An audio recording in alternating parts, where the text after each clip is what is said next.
عزتمند مسلمانانو ورونو د مسلمان کاردانه دی چې هغه په امانت کې خیانت وکړي، بلکې مسلمان به امانتدار او دیانتدار وي.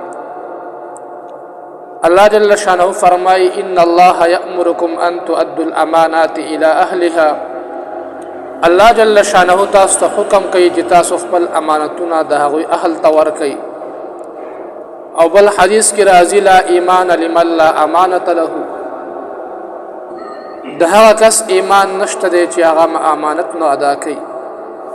یعنی د ایمان د فار لازمی جز هغه امانت وګرځولې شو چې چا کې امانتداري نشته دی داسې کس ایمان هم نشته دی.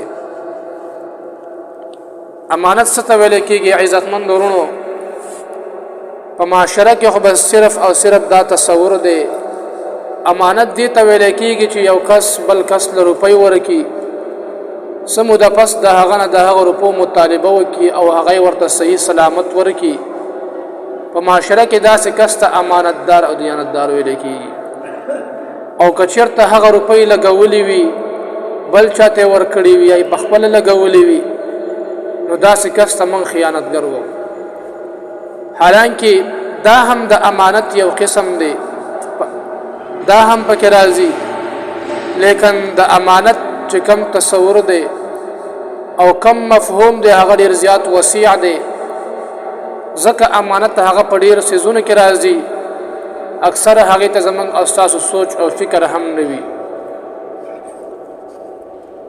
حالانکه عزتمند ورونو الله جل جلاله چې انسان ته دا کم بدن ورکړی دی، کم صحت ورته ورکړی دی، کم زندگی ورکړی ده، د زندګۍ د هر لمحه یو لمحه دا د انسان سره د الله جل شانه امانت دی.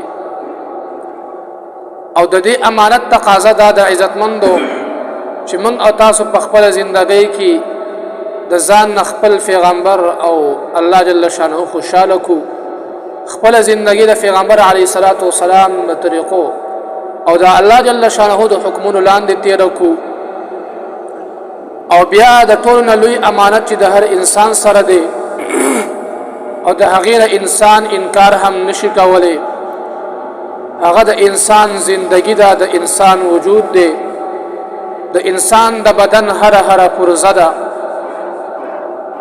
یو انسان دا نشي ویلی چې زه د خپل لاس په خپله مالک یم، یا الله جل شانه ماته دا کمې سترګې راکړې دي زه د دې مالک یم.